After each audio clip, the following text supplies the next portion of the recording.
할렐루야, 반갑습니다. 지난밤 잘 주무셨습니까? 우리 서로 옆에 분들과 한번 인사 나누실까요? 주님의 이름으로 사랑합니다. 축복합니다. 이 아침에도 큰 은혜 받으십시오.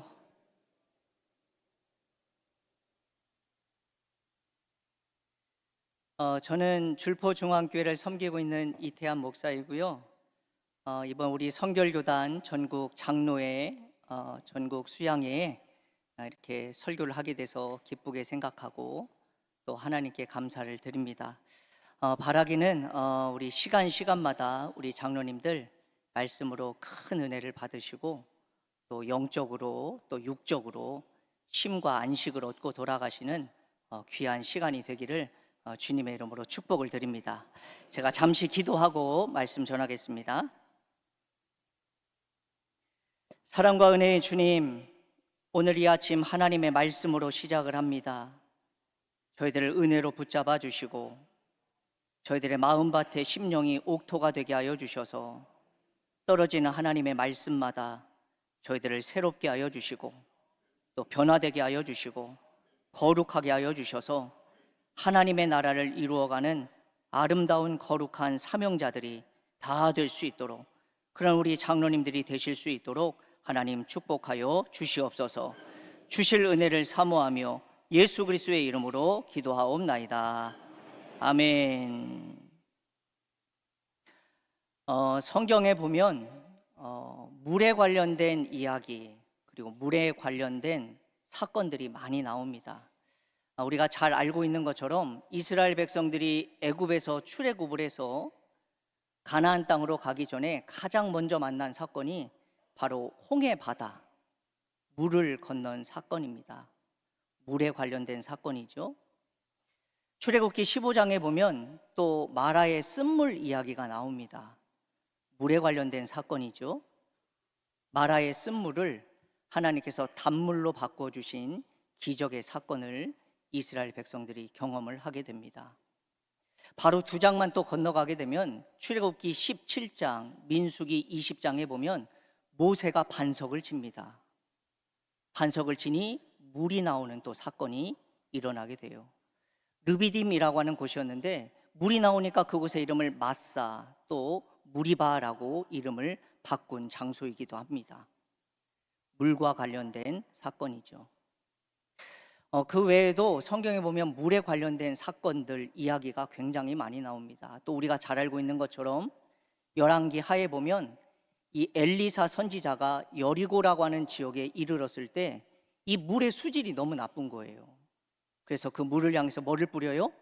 소금을 뿌리니까 그 물의 근원이 달라지는 사건도 나오고 있습니다. 또 우리가 잘 아는 열왕기 하 또 5장으로 가보면 아람의 군대 장관 나아만 장군이 어디에 가죠? 요단강 그 물에 가서 몸을 7번 씻었더니 몸이 깨끗이 그 나병이 낫게 되어지는 사건이 또 나옵니다. 다 뭐와 관련돼 있어요? 물과 관련된 사건들입니다. 신약으로 한번 넘어가 볼까요? 예수님께서 사마리아 지역에 이르렀을 때 사마리아 우물가에 있는 여인을 만나십니다. 물을 길러 온 여인에게 말씀을 하십니다. 내가 영원히 목마르지 않는 샘물을 주겠다. 물을 길러 온 여인에게 영원히 목마르지 않는 물을 주시겠대요. 또 신약에 보면 세례 요한이 요단강에서 세례를 베푸는 장면도 나오고, 또 우리가 잘 아는 앞을 보지 못하는 소경 바디메오가 예수님께서 흙을 이겨서 눈에 발라준 그 진흙을 어디에 가서 씻지요? 실로암 못, 물이 있는 곳에 가서 눈을 씻습니다. 깨끗하게 나음을 입는 사건이 나오게 되죠. 한 가지만 더 말씀드릴까요? 물에 관련된 이야기가 하도 많아서 우리 창세기로 한번 거슬러 올라가 볼까요? 우리 창세기 1장 7절과 8절 말씀인데 우리 함께 한번 봉독해 볼까요? 시작. 하나님이 궁창을 만드사 궁창 아래의 물과 궁창 위의 물로 나누게 하시니 그대로 되니라. 하나님이 궁창을 하늘이라 부르시니라. 아멘. 하나님이 궁창을 만드시고 하늘의 위에 있는 물과 아래의 물로 나누셨대요. 중요한 것은 하늘은 뭐라고 말하고 표현되어 있죠? 궁창은 하늘이라고 표현하고 있어요. 근데 여기서 중요한 게 있어요. 하늘 위에 있는 물과 하늘 아래에 있는 물로 나누셨는데, 중요한 것은 하늘 아래에만 물이 있는 것이 아니라 어디에도 물이 있다고요? 하늘 위에도 물이 있다 말씀을 하고 있어요. 여러분, 우리가 잘 알고 있는 것처럼 노아의 홍수 시대 때 하늘 위에 있었던 그 모든 물들이 땅 아래로 어떻게 해요? 쏟아져 내렸어요. 40주 40야 밤낮 쉴 새 없이 하나님이 비를 쏟아 부었어요. 이 물은 어디서 내려온 걸까요? 궁창 위에 있었던 물이 하늘 아래로 쏟아져 내린 거예요. 우리가 또 잘 알고 있는 것처럼 노아 홍수 이후로 사람의 이 수명이 급격하게 줄게 되었습니다. 노아 홍수 이전에는 사람의 수명이 얼마나 되었죠? 성경에 보니까 막 600세, 800세, 이게 과연 살 수 있는 나이일까 싶을 만큼, 또 우리가 잘 아는 무두셀라라고 하는 사람은 969세까지 노아 홍수 이전에 살았던 사람들의 생명의 숫자입니다. 이는 창조과학에서도 증명이 된 이야기인데요. 우리 사진을 좀 잠깐 보여주시면, 창조과학에서도 이 증명을 한 얘기인데, 여러분, 노아 홍수 이전에는 하늘 위에 있었던 물이 지구를 이렇게 덮고 있어서 마치 지구를 어떤 효과? 온실 효과와 같이 따뜻하고 온화하게 그렇게 만들어줘서 공기 중에는 또 이물질도 없도록, 왜냐하면 공기 중에는 뭐가 있어요? 이미 물이 있어서 공기층에 물방울들이 있어가지고 공기 중에 유해 물질이 없도록, 그렇게 땅에 있는 모든 사람들, 동식물들이 쾌적한 환경 속에서 살 수 있도록 그 물이 뭐를 덮고 있어요? 지구와 사람을 덮고 있었기 때문이었다는 거죠. 그래서 사람의 수명이 길 수밖에 없었던 거예요. 근데 노아의 홍수 이후로 하늘 위에 있었던 물들이 다 쏟아져 내림으로 지구와 사람을 덮고 있던 물들의 층들이 없어지므로 사람의 수명도 함께 뭐예요? 줄게 되어지게 된 겁니다. 여러분, 여기에 중요한 포인트가 한 가지가 있습니다. 물이 지구와 사람을 덮고 있는 것과 덮고 있지 않은 것의 차이가 이렇게 크다라는 것이죠. 물이 덮고 있어야 생명이 보존이 되더라고요. 물이 덮고 있어야 생명이 길더라고요. 사랑하는 여러분, 하나님의 은혜가 우리를 덮고 있어야 우리의 생명이 길어지는 줄 믿습니다. 하나님의 은혜가 우리를 덮고 있어야죠. 나를 덮고 있는 것이 무언가? 우리의 가정을 덮고 있는 것이 무언가? 우리의 교회를 덮고 있는 것이 무언가? 덮고 있는 것과 덮고 있지 않은 것의 차이가 이렇게 다릅니다. 내 심령을 무엇으로 덮고 있는가? 내 영혼을 무엇으로 덮고 있는가? 참 중요한 진리입니다. 여러분, 제가 지금 계속 거듭해서 지금 물에 관련된 이야기를 말씀드리고 있는데, 제가 말씀드리고 싶은 것은, 여러분, 물이라고 하는 것은 어떤 한 가지와 연관이 있어요. 과연 물은 무엇과 연관이 있을까요? 그 물은 생명과 연관이 있습니다. 물은 우리의 생명과 직결이 되고 있다라고 하는 말씀입니다. 여러분, 제가 앞서 말씀드렸던 이 성경에 나오는 수많은 이야기, 사건들, 홍해를 건너고 쓴물이 단물이 되고 반석에서 물이 나오고 사마리아 여인이 예수를 만나고, 이 모든 이야기들은 사실은 물에 관련된 이야기라기보다는 생명과 관련된 이야기를 성경이 우리에게 해주고 싶은 거예요. 물을 건넜더니 그냥 살아났대, 홍해 건넜더니 살아났고, 그냥 쓴물이 단물로 바뀌었대. 어떤 한 가지의 사건들을 얘기하려고 말하고 있는 것이 아니라 성경에 나오는 모든 물에 관련된 이야기들은 생명과 연결이 되어 있다. 생명. 여러분, 사람은 물이 없으면 절대로 살 수 없습니다. 왜 그럴까요? 물은 생명이기 때문에 그래요. 물이 없으면 우리는 살 수 없습니다. 또 물은 우리에게 꼭 필요한 필수 요소이기도 해요. 여러분, 물을 마시느냐 못 마시느냐에 따라서 이렇게 생명이 결정되어지는 것처럼 물을 마셔야만 내가 생명을 연결해 갈 수 있고 내 생명을 유지해 갈 수 있는 것처럼, 단순히 물은 여러분 생리적이고 화학적이고 물리적인 의미만 있는 것이 아니라, 여러분 물에는 또 다른 의미가 있어요. 영적이고 상징적인 의미가 있습니다. 그래서 하나님 말씀 한번 찾아볼까요? 요한복음 4장 14절 말씀인데 앞에 보고 읽어보죠. 시작.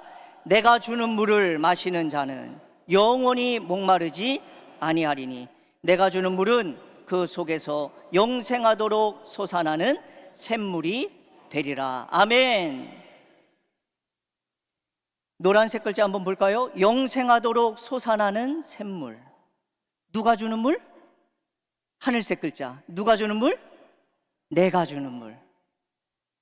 예수님께서 주시는 물은 영원히 목마르지 않는, 소멸하지 않는, 그리고 영원히 우리 속에서 솟아나는 샘물이 될 것이다 말씀하셨어요. 그러니까 여러분, 여기서 말하는 물은 뭘 의미하는 걸까요? 내가 주는 물, 내가 너희들에게 주는 물, 그 물은 구원을 의미하는 것이죠.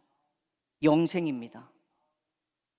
다시 말하면 예수님이 우리에게 영생의 물, 구원의 물을 주시면 우리의 영혼은 영원히 목마르지 않는 샘물과 같은 삶을 우리가 살아가게 될 것을 말씀하고 있는 거예요. 죄송합니다. 우리 여기 다 장로님들이시고 대부분 권사님들이신데 내 안에 영생이 있습니까? 내 안에 구원의 확신이 있으신가요? 오늘 밤이라도 주님이 찾아오셔서 나를 부르신다면 하나님의 품에 안길 수 있는, 마라나타 주 예수여 어서 오시옵소서 말할 수 있는 그 영생을 우리는 소유하고 계십니까? 가지고 있어야 해요. 제가 우리 성도님들께도 늘 말씀드리는데, 영생이 없으면 이 세상에 아무리 많은 것들 얻는다 할지라도 그 모든 것들은 무익하게 됩니다. 마치 우리가 잘 살아가는데 뭐가 없어요? 물이 없는 것과 똑같은 거예요. 물이 없으면 죽어요. 예수님이 우리의 생수의 근원이 되시고 영생의 근원이 되시는, 그래서 우리는 뭘 소유해야 됩니까?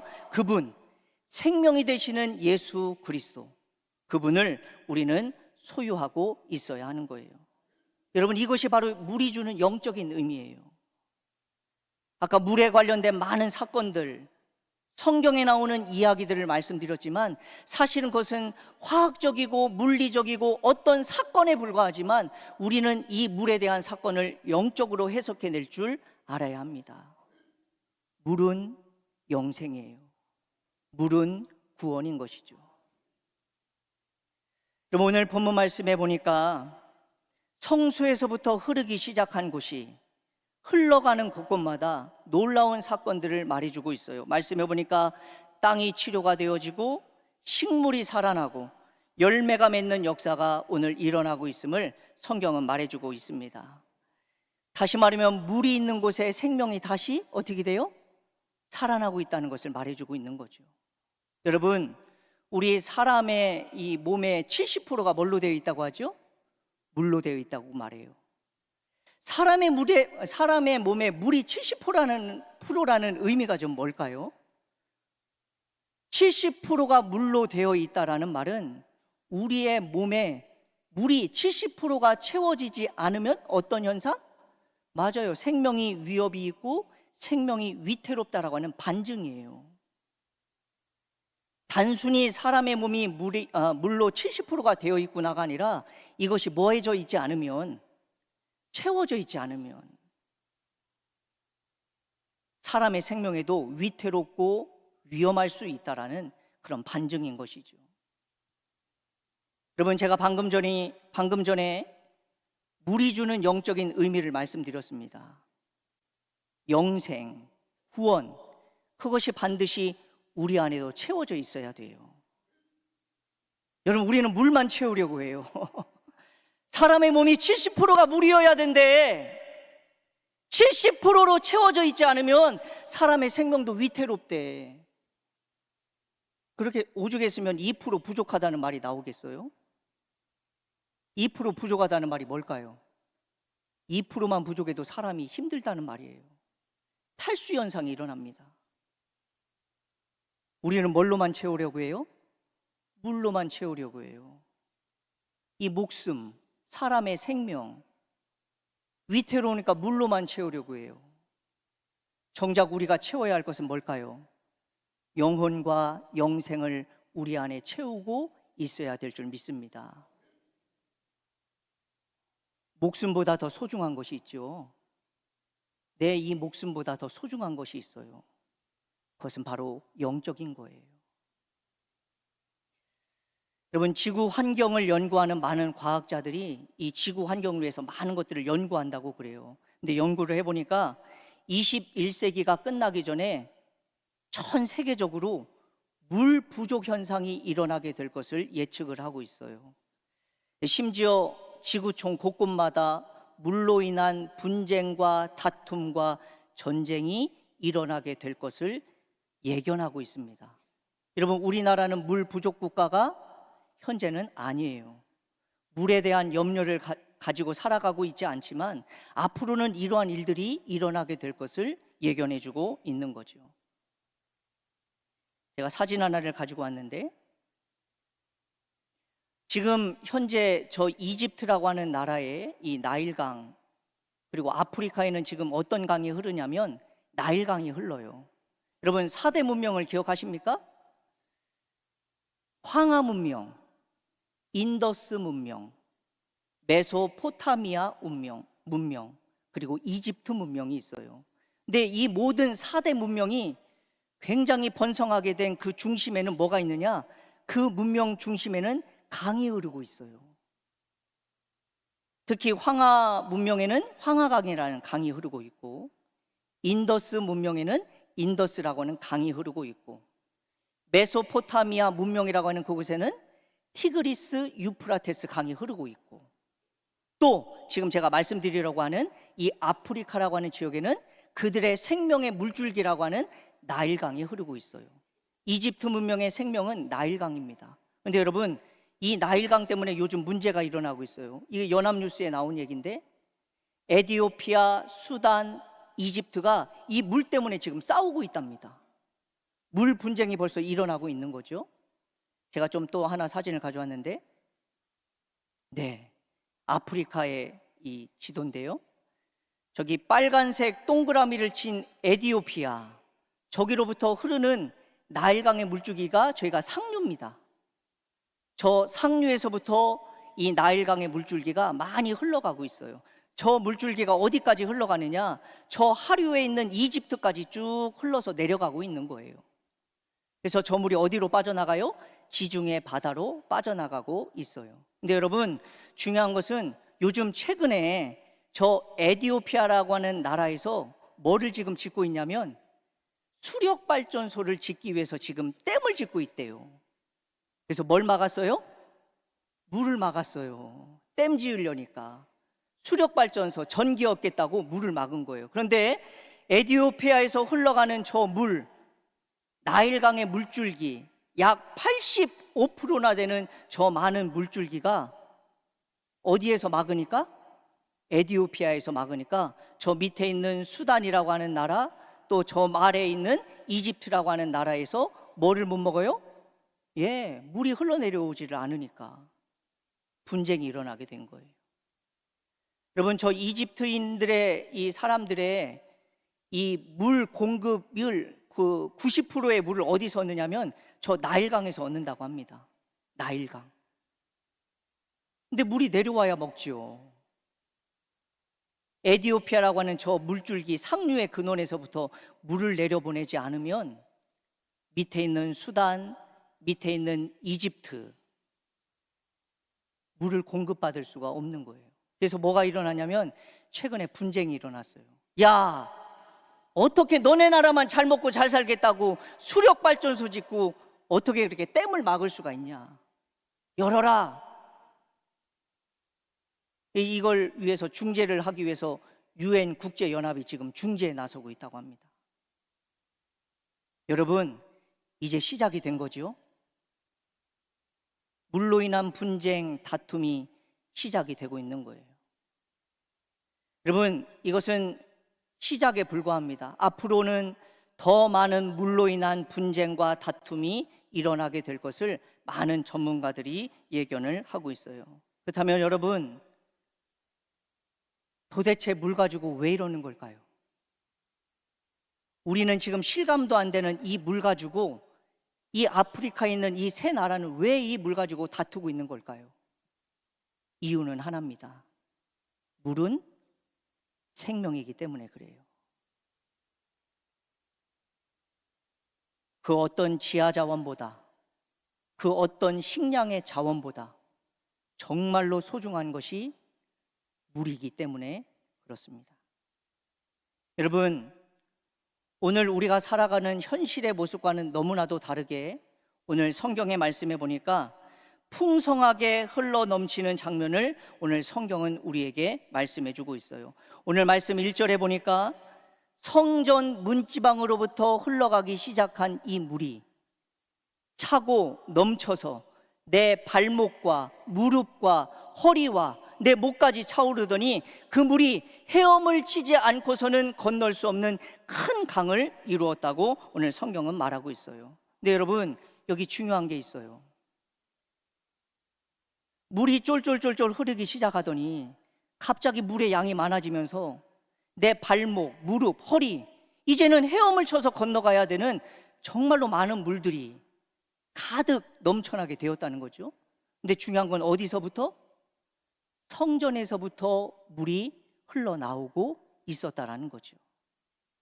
오늘 말씀 12절에 볼까요? 오늘 12절 말씀 함께 읽어볼까요? 시작. 그 물이 성소를 통하여 나옴이라.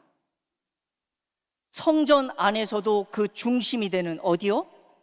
성소에서부터 물이 흘러나오고 있음을 말하고 있어요. 여러분, 이 구절, 오늘 마지막 우리가 읽은 12절 마지막 구절인데요, 이것이 오늘 말씀의 총 말씀의 정리, 핵심과도 같은 말씀입니다. 이 구절을 우리가 좀 눈여겨봐야 될 것은 메마른 땅을 적시고 시들어가는 나무를 살려내고 나뭇가지에 열매가 맺히게 하고 목말라가는 사람들이 물을 마시고 마실 수 있는 생명이 어디서부터 흘러 나왔느냐라고 하는 거예요. 생명을 살려내는 물이 어디서부터 흘러나왔느냐? 그것이 바로 하나님의 성전인 성소에서부터 흘러나왔다는 것을 우리에게 가르쳐 주고 있습니다. 여러분, 물과 성소가 무슨 관계가 있을까요? 물이 좀 나오려면 저수지에서 흘러나와야 되고, 저수지가 아니라면 좀 쫄쫄쫄쫄이라도 흘러나오려면 뭐 우물가에서 물이 나오든지 해야 되는데, 물과 전혀 관계가 없을 것 같은 어디에서부터? 성소에서부터. 오늘 성경은 우리에게 분명히 말해주고 있어요. 이 물이 도대체 어디에서부터 흘러나오고 있느냐? 나를 살리는 생명의 물이 어디에서부터 흘러나오고 있느냐? 그 생명의 물이 성소에서 흘러나오고 있음을 오늘 우리에게 말씀해 주고 있어요. 여러분, 오늘 성소에서부터 흘러나오는 물, 우리는 그것에 대한 대답을 잘 알고 있습니다. 성소에서부터 흘러나오는 물은 곧 예수 그리스도를 의미합니다. 요한복음 7장 말씀 한번 함께 읽어볼까요? 37절입니다. 같이 읽어보죠. 시작. 누구든지 목마르거든 내게로 와서 마시라. 나를 믿는 자는 성경의 이름과 같이 그 배에서 생수의 강이 흘러나오리라. 할렐루야. 생수의 강이 흘러나오는 곳, 나를 살리는 생명의 강물이 흘러나오는 곳, 그것이 바로 나를 믿는 자, 예수 그리스도로부터 그 생명의 물이 흘러나오기를 시작하고 있는 거죠. 여러분 기억하세요? 물이 성수에서 흘러나오지만 그 물이 흘러나오는 그 물은 처음에는 너무나도 미약했어요. 성전 문지방 밑으로부터 스미어 나오는 물이래요. 스미어. 이게 콸콸콸콸이에요? 아니죠. 스미어 나오는 물, 쫄쫄쫄쫄 소리도 없이 조용하게 흘러나오는 물. 그러나 그 물이 어떻게 돼요? 점점 많아지더니 발목과 무릎과 허리와 내 목까지 차오르는 놀라운 넘쳐나는 은혜가 있을 수 있었던 것은 이유는 하나입니다. 예수가 생명이고, 예수가 능력이고, 예수가 우리에게 기적인 줄 믿습니다. 이것이 예수의 능력인 거죠. 십자가 위에 달리신 예수님, 너무나도 초라하고 미약해 보이지만 저런 사람이 어떻게 우리를 구원해내? 미약하고 초라해 보이지만 아니요, 그분이 생명이에요. 그분이 능력입니다. 그분이 기적이고요. 어떻게 저렇게 미약하고 초라한 저런 물이 어떻게 우리를 살릴 수가 있어? 성전으로부터 스미어 나오는 저런 미약한 물이 어떻게 모든 생물을 살리고 어떻게 모든 나무들을, 죽어가는 것들을 살려내는 그런 물이 될 수 있어? 십자가 위에 달려서 돌아가시는, 죽어가시는 예수 그리스도, 어느 누구도 우리를 구원할 거라고 생각하지 못하는 그 미약한 예수, 초라해 보이는 예수가 우리에게는 능력이고 기적이고 생명이 되시는 줄 믿습니다. 그 물줄기가 어디까지 흘러가야 할까요? 우리의 심령까지 흘러가야 하는 것이죠. 제가 미국에서 좀 사역을 했거든요. 미국에서 사역을 할 때 제가 전도사로 있었습니다. 거기서 학생부하고 청년회를 좀 제가 맡아서 사역을 했는데, 그때 기억나는, 지금도 기억나는 한 학생이 있어요. 사진을 한번 좀 띄워주시겠어요? 예, 저기 노란색으로 동그라미를 친 저 구술, 이름이 구술이에요. 구술. 우리 땅 따먹기 할 때 하는 구술. 이름, 영어의 이름으로는 케이시라고 하는 중학교 1학년짜리 학생입니다.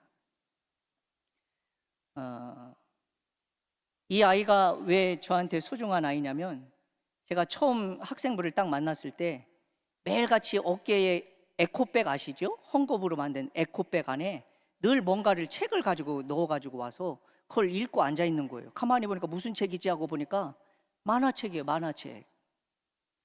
맨날 2권씩 3권씩 교회를 올 때마다 만화책을 가지고 와서 의자에 2다리를 딱 얹어놓고 만화책을 읽고 있는 거예요. 아유, 참 찌질해 보이고, 만화책만 앉아있고, 안수 집사님 딸이고, 저 밑에 있는 빨간색 동그라미는 제 오빠입니다. 얼마나 날라리 같이 생겼는지. 그냥 담배 피다가 저한테 또 걸려가지고 된통 혼나기도 하고.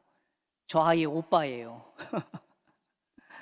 제가 이 아이를 왜 말씀드리려고 하냐면, 한 번은 이 구슬이라고 하는 아이와 제가 가까워졌죠, 전도사니까. 근데 한 번은 이 아이가 저에게 그런 말을 하는 거예요. 전도사님, 저는 학교에서 하는 파티를 정말로 가기가 싫어요. 그러는 거예요. 프롬 파티. 아마 1년에 한 번씩 있는 학교에서 하는 파티인 것 같아요. 여러분들 영화 같은 데 보면 남자 아이들이 이렇게 무슨 양복 같은 거 입고 아빠 차 몰고 와가지고 그 여자의 집에 가서 차 딱 태워가지고 이렇게 무슨 파티 가잖아요. 영화들 보셨죠? 그런 것처럼 미국에 실제로 그런 게 있더라고요. 근데 이 구슬이라고 하는 아이에게 어느 누구도 남학생이 데이트를 신청하는 남학생이 없었던 거예요. 아니, 왜 학교에서 그런 파티를 하는지 도대체 모르겠어요. 전도사님, 저 정말로 그 파티 가기 싫어요. 어느 누구도 자기한테 데이트를 신청해 주지 않는 남학생에게 받은 상처를 저에게 우회적으로 그렇게 표현을 하더라고요. 파티 가기 싫다고.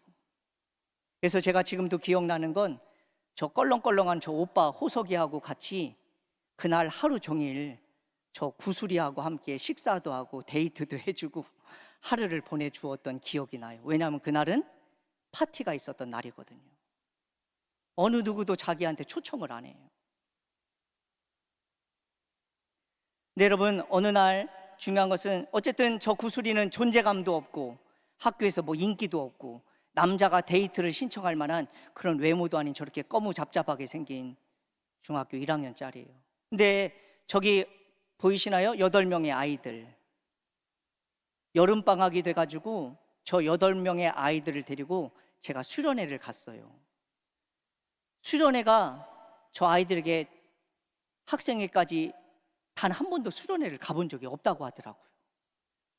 주일학교 때는 뭐 성경학교도 하고 했는데 중학생이 되고 고등학생이 돼서는 한 번도 수련회를 가본 적이 없대요.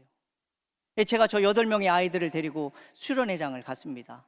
차를 몰고 밴을 몰고 한 3시간, 4시간을 갔던 것 같아요. 리트리트 센터 그런 수양관에 가가지고 저녁도 우리들끼리 만들어 먹고 그렇게 저녁에 이제 집회를 하려고 생각을 하고 있었어요. 그런데 마침 저녁을 먹고 났는데 저 아이들의 부모지요, 우리 교회 집사님들 한 3-4분이 오셨어요. 아유, 전도사라고 하는 젊은 새파랗게 생긴 전도사가 애들 데리고 그냥 한 4시간 되는 거리를 가서 수양회를 한다고 하니까 뭐가 된 거예요? 걱정이 되셨나 봐요. 그 먼 거리 4시간이 되는 거리를 한 3분, 4분 되시는 집사님들이 오셨어요. 잘 됐다. 내가 말씀 전하고 함께 기도하는 시간에 우리 집사님들께 부탁을 드려야 되겠다.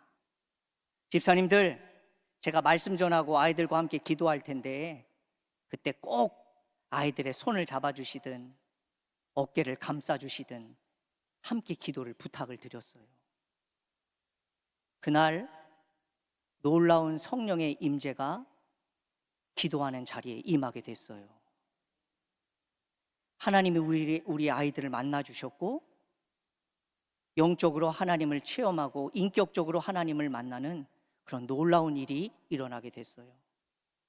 뭐 모든 학생들이 다 그런 것은 아니지만 저기 빨간색을 친 호석이와 노란색 동그라미가 쳐 있는 저 구슬이는 주님을 깊이 만났어요. 제가 말씀드리고 싶은 건 뭐냐, 하나님을 만나니까 변하더라고요. 만화책이나 읽고 찌질했던 저 구슬이가 비전을 갖고 꿈을 갖게 되더라고요. 그 다음 주일부터 모습이 달라졌어요. 전도사님, 학생회 토요일 날 모임이 있었거든요. 뭐 복사할까요? 오늘 찬양 뭐예요? 자기가 복사하겠대요.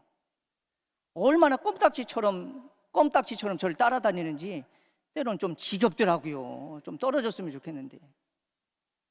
오죽했으면 전도사님은 구슬이랑 결혼하실 거예요? 다른 애들이 놀리기까지 하고.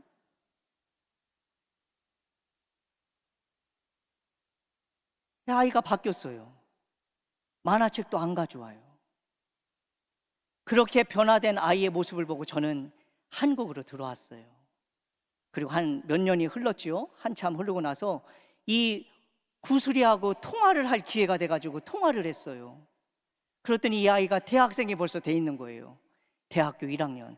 어디 다니니? 그랬더니 하버드 대학을 들어갔대요. 그 찌질한 아이가. 근데 여러분, 하버드 대학에 들어간 게 중요한 게 아니에요. 지금 하버드 대학교 1학년을 다니다가 학교를 휴학을 했답니다. NGO 단체 거기에 인턴십으로 들어가서 지금 많은 사람들을 돕고 있는 일을 한대요. 뭐 돕고 있느냐 그랬더니 NGO 단체 거기 인턴십으로 들어가서 거기서 돕다가 지금은 우간다에 있대요. 저 사진을 잠깐 보여주세요. 우간다에 가서 우간다에 있는 많은 사람들, 물을 먹지 못하는 사람들에게 우물을 파주고 그 더럽고 깨끗하지 않은 물들을 정수해주는 그 정수기, 필터, 그것들을 만들어서 곳곳마다 마을마다 그것을 갖다 주는 일들을 2년 동안 하고 있다는 거예요. 이게 그 구슬이라고 하는 아이의 페이스북에서 가져온 사진이에요. 우간다에 가서 그들에게 생명의 물을 나누어주고 있는 거죠. 중요한 것은 이 아이가 이제 결혼을 했어요. 그 이후의 소식은 제가 또 잘 모르는데, 야, 너 진짜 대단한 일 하고 있구나. 이거는 그 오빠 호석이가 준 사진입니다. 저 흑인, 저 남자 청년이 같은 대학을 다닌 학생인지 아니면 NGO 그 물을 공급해주는 그 NGO 단체에서 같이 만난 학생인지는 모르겠는데 저 둘이 결혼을 했어요. 비전이 생기고 꿈이 생기니까요, 인종도 안 보더라고요. 마음이 맞으니까, 바라보는 대상이 같으니까, 꿈이 같으니까 색깔은 필요 없더라고요. 저 청년과 결혼을 했어요. 그래서 저 옆에 아이까지 저게 난 거예요. 목사님, 구슬이 결혼해가지고 아이까지 있어야 하면서 보내준 사진이에요. 호석이가 여기 오기 전에 바로 받은 따끈따끈한 사진입니다. 지금은 저 목마를 탄 구슬이와 저 남자친구, 이제는 뭐 신랑이 됐겠죠, 둘 다 지금은 스탠퍼드 의대에 들어갔대요. 아니요, 졸업을 했죠. 스탠퍼드 의대를 졸업하고 둘 다 의사가 됐답니다.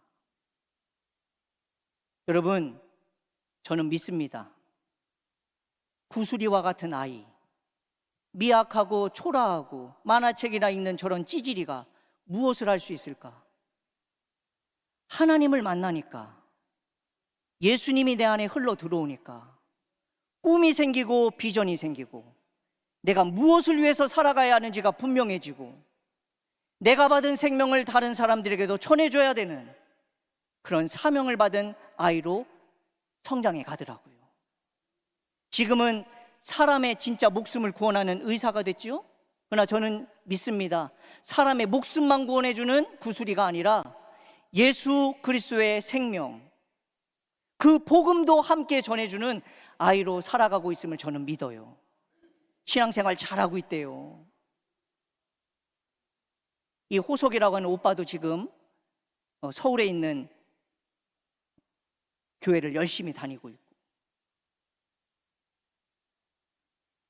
사랑하는 우리 장로님, 그리고 우리 권사님, 우리 모든 성도 여러분, 예수님의 생명 살리기 운동은 여러분 어디에서부터 시작됐는지 아세요? 저 변방의 베들레헴, 그 작은 마국간에서 시작이 됐어요. 얼마나 초라하고 얼마나 보잘것없는 곳에서부터 이 생명의 운동이 시작이 됐는지 모릅니다. 여러분, 예수님의 생명 운동은 지금 온 세계를 덮어버렸어요. 그리고 그 운동은 지금도 계속되고 있습니다. 여러분, 예수의 이 생명 운동이 얼마나 강력한지, 예수의 이름이 흘러 들어가는 곳마다 죽어가는 모든 생명들을 살려내고, 공산국가요, 불교, 유교, 회교권 말하지 마세요. 모든 곳에 예수 그리스도의 생명이 흘러 들어가게 된 줄 믿습니다. 예수의 생명은 능력이에요. 예수의 이름은 생명이고 능력인 줄 믿습니다. 어느 곳에 못 들어가요. 어떤 곳이든 흘러 들어갑니다. 물이 들어간 곳에 얼마나 놀라운 생명력이 있는지 한번 말씀을 볼까요? 7절 말씀 같이 읽어보죠. 7절 시작. 강 좌우편에 나무가 심이 많더라. 물이 흘러 들어간 결과예요. 나무가 너무나 많아졌어요. 자, 12절 말씀도 함께 보죠. 시작. 강 좌우가에는 각종 먹을 과실나무가 자라서 그 잎이 시들지 아니하며 열매가 끊이지 아니하고 달마다 새 열매를 맺으리니. 물이 들어가니까 나무가 많은 과실을 맺어요. 잎사귀가 늘 푸르러요. 잎사귀가 시들지가 않아요. 심지어 달마다 새 열매를 맺고 있다 말씀하고 있습니다. 뭐가 들어가니까요?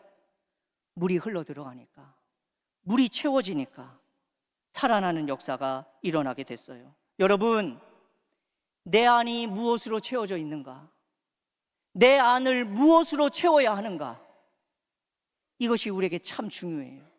내 안에 채워져 있는 것이 결국 나를 만들어가는, 내 인생을 결정짓는 운명의 결정이 되기 때문에 그래요. 그래서 내 안을 무엇으로 채워야 되는가? 내 안에는 과연 무엇이 채워져 있는가? 예수의 생명이 정말로 내 안에 살아있는가? 내 안에 채워져 있는가? 그것이 나를 살려가고 있는가? 나를 새롭게 하고 있는가? 날마다 나를 푸르게 만들고 있는가? 나를 시들지 않고 나를 주저앉지 않게 하고 나를 낙심하지 않게 하는 그 생명력이 내 안에 있는가? 여러분, 물이 흘러들어가면 절대로 시들지가 않아요. 생명의 근원이 있는 그곳에는 절대로 나무가 시들지가 않아요. 오히려 풍성한 열매와 과실을 맺게 돼 있어요. 우리 장로님들 그리고 우리 권사님들, 지금까지 사명을 받고 지금까지 귀한 교회 직분들을 감당하고 계신데 얼마나 많은 사역의 열매들을 맺고 계신가요? 나로부터 흘러들어온 예수의 생명이 내 안에 정말로 열매를 맺고 있는가? 정말로 내 안에 살아있는 예수의 생명이 나를 살리고 열매를 맺게 만들고 있는 생명인가? 우리는 생각해 봐야 합니다.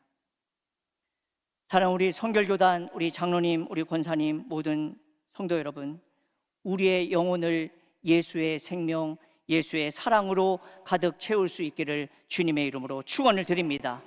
내 안에 죽어있는 모든 것들이 예수의 생명으로 되살아나고 내 안에 있는 악한 것들은 떠나가고 내 안에 변질되어져 있는 것들은 새롭게 변화시킬 수 있는 능력이 우리 안에 있어야 될 줄 믿습니다. 9절 말씀 볼까요? 9절도 함께 읽습니다. 시작. 이 강물이 이르는 곳마다 번성하는 모든 생물이 살고 또 고기가 심히 많으리니 이 물이 흘러 들어가므로 바닷물이 되살아나겠고 이 강이 이르는 각처의 모든 것이 살 것이며.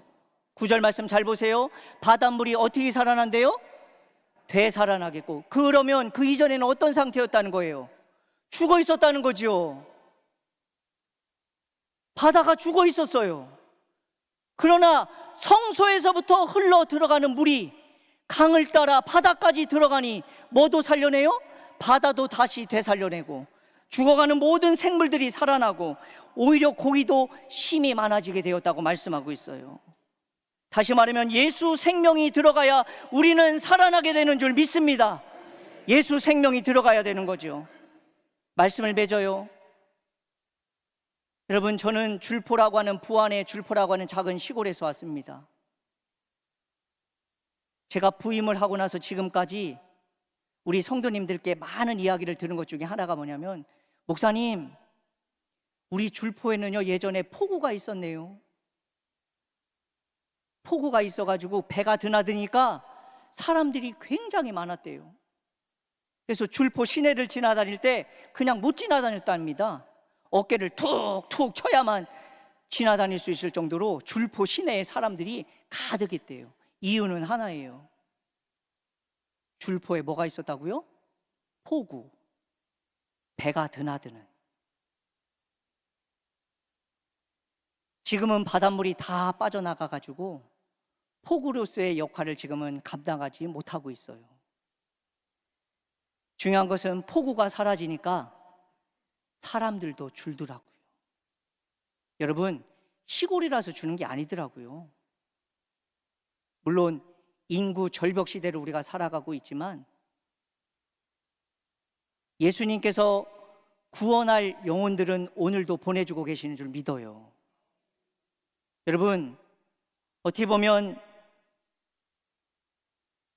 지금 줄포라고 하는 지역은 물이 다 빠져나가서 폭우로서의 역할은 상실해 버렸는지는 모르지만 줄포 중앙교회 성전에서부터 성소에서부터 흘러가고 있는 예수의 생명 복음은 그 지역을 오늘도 살려내고 있는 줄 믿습니다.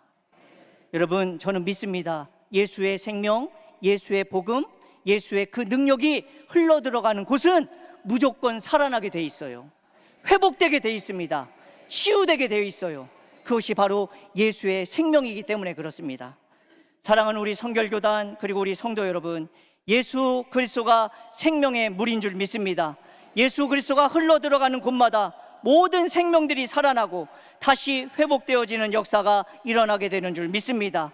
그 생명의 물줄기가 우리 장로님들, 권사님들의 영혼 속에 들어가고, 가정에 들어가고, 교회에 들어가고, 여러분들의 생업과 자리에 들어가서 죽어있는 모든 것들을 살려내는 능력의 역사로 나타나기를 주님의 이름으로 축원합니다. 우리 장로님들부터 시작되었으면 좋겠어요. 그 생명의 역사가 우리 장로님들부터 시작되어서 개교회를 살려내고 여러분들의 가정과 모든 것들을 살려내는 놀라운 은혜가 있기를 축원을 드립니다. 이 놀라운 예수 생명의 축복이 우리 장로님들로부터 시작되어서 모든 것을 살려내는 놀라운 역사를 경험하고 체험하는, 그래서 간증 있는 삶을 살아가는 우리 모든 장로님들, 우리 권사님들, 성도님들이 되시기를 주님의 이름으로 축원합니다. 우리 함께 한번 찬양하고 기도하는 시간 갖겠습니다.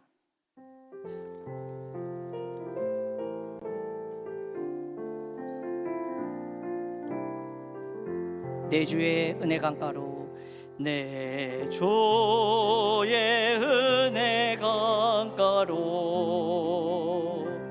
저 십자가의 강가로,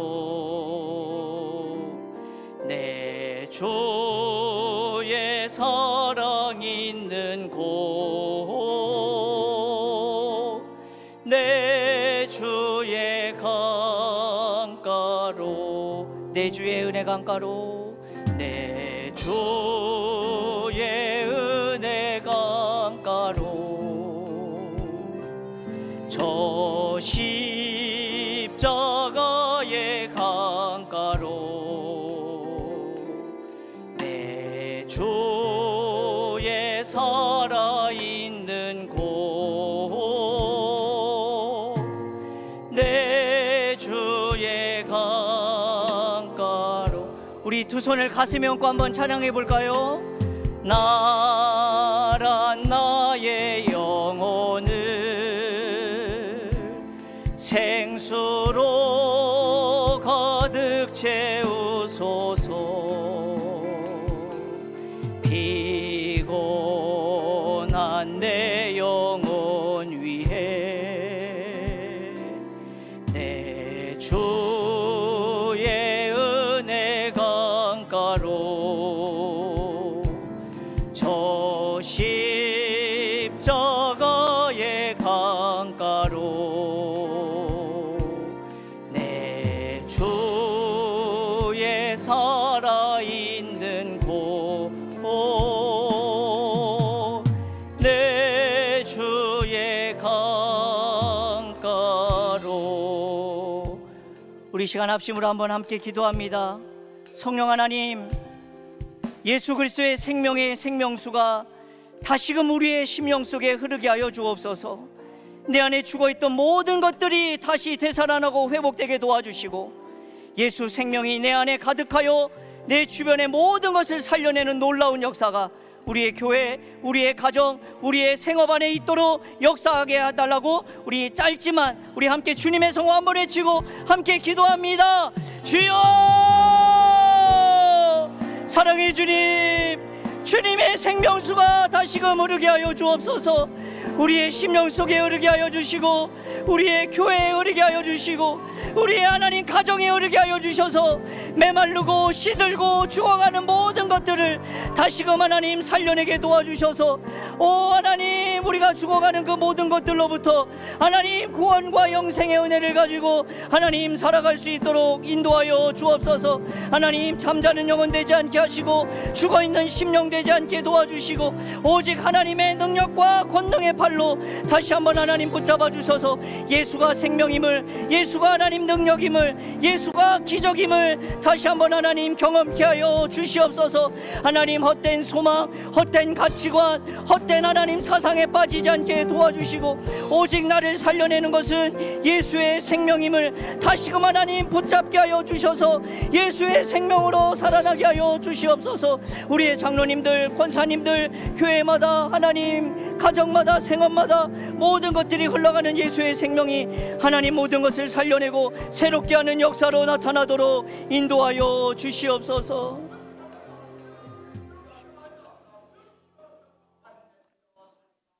사랑과 은혜 하나님, 우리의 심령을 물된 동산 같게 하여 주시고 마르지 않는 샘이 되게 하여 주셔서 이 예수의 생명의 물이 우리의 심령과 가정과 나라와 민족을 살려내게 하여 주시고 다시 열매 맺게 하여 주셔서 예수로 인하여 다시 풍성한 삶을 살아가는 우리 귀한 장로님들, 권사님들 또 개교회가 될 수 있도록 인도하여 주시옵소서. 예수님의 이름으로 기도하옵나이다. 아멘.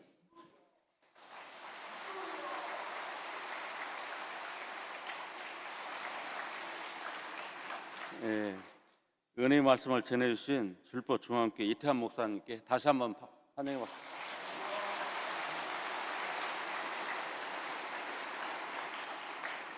예, 광고 드리겠습니다.